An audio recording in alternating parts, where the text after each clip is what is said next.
Hare Krishna. Welcome back to discussion on Srimad Bhagavatam.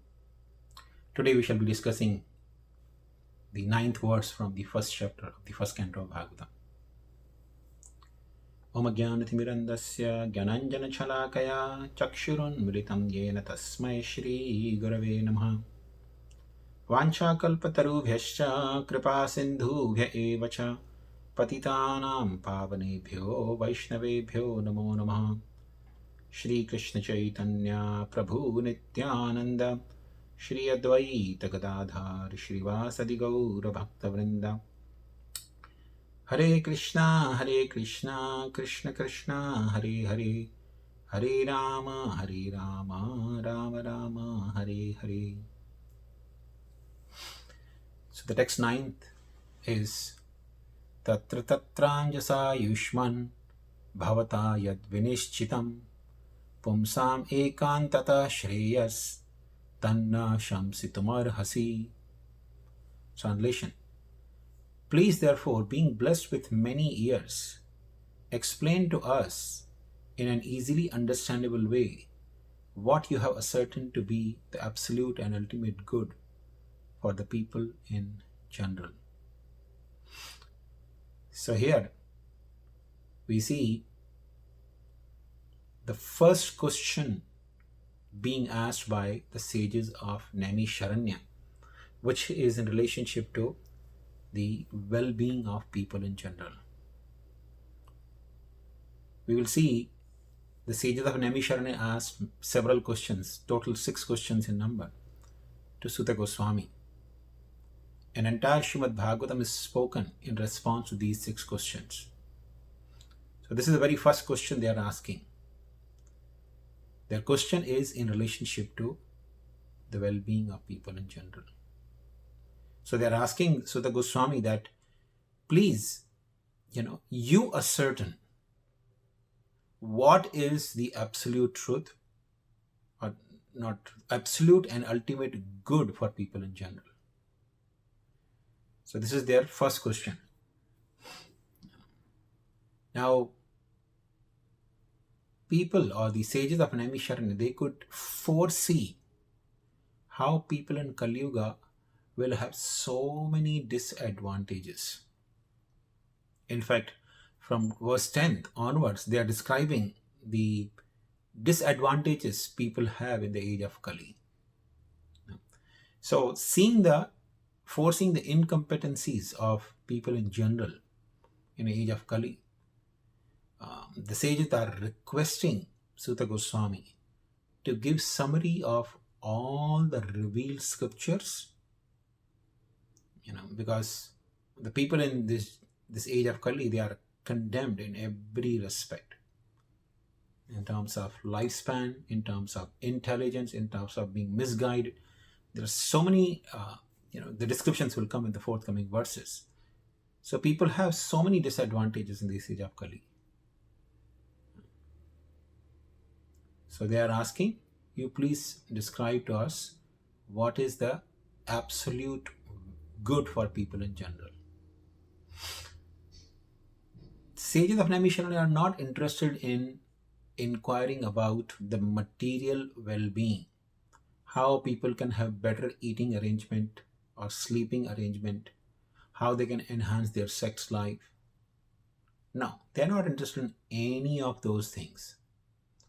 They are mainly interested in the spiritual well-being,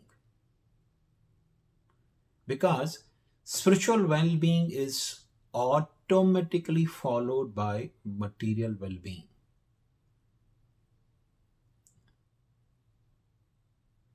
Because unless a person takes care of the spiritual well-being, all the material well-being or all the projects which are undertaken for satisfying people's mind and senses will ultimately prove futile.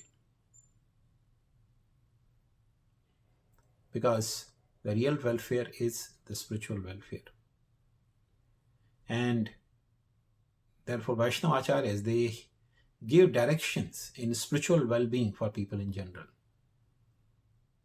Although Vedas are filled with so many different subject matters which can even enhance a person's material sense gratification. In fact, dharma and kama shastras, they are filled with prescriptions how one can enhance one's prosperity as well as one's sense gratification. But a saintly person is not really interested in giving that information. They are eager to give information by which the problems of living entities are uprooted from the very root. Otherwise, whatever plans we make in this world for well-being of others or for our own, they are bound to end up in frustration, as Krishna says in Bhagavad-gītā. Moghāsha, mogha karmana, mogha jnana vichedasa. Rakshasim asurim chaiva, prakritim mohinim shrita. People who have taken shelter of Krishna's illusory energy, mohini, prakriti, all their hopes, moghāsha, mogha karmana, all their activities, they all become or end up in frustration. They become futile and end up in frustration. One time, one person with beard, long beard, he was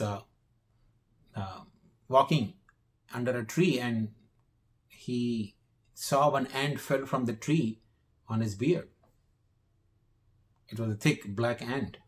So he was thinking, the ant has been separated from its relative, so let me put the ant back on the tree.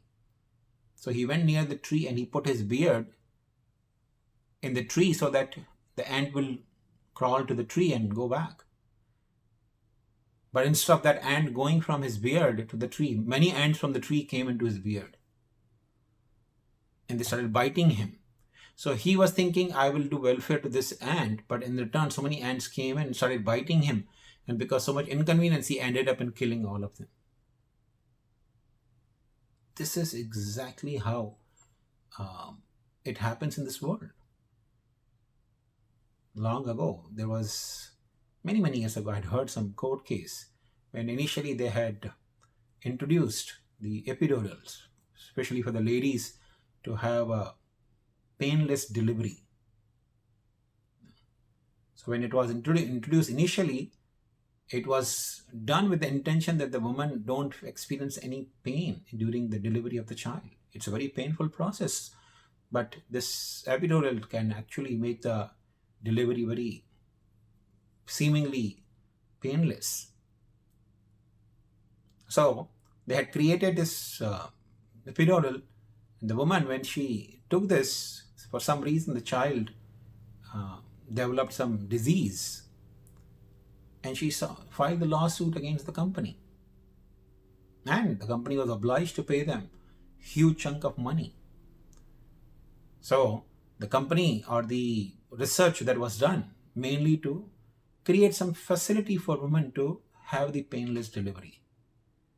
But that developed side effects, and the company ended up in paying a huge chunk of money in the lawsuit. This is the net result of any kind of so-called welfare. Because actually speaking, in this world, nobody who is devoid of spiritual wisdom or spiritual vision can have truly intention of well-being for others. It's only a person who is in Krishna consciousness can be a true well-wisher of every living entity. So that's what here the sages of Naimisharanya, they understand Sūta Gosvāmī is having exclusively spiritual welfare in the mind. So therefore they're putting questions. They're putting forth a question that please, you describe to us in an easily understandable way whatever you think is the absolute and ultimate good for people in general. So this is sum and substance of this verse. Thank you very much. Hare Krishna.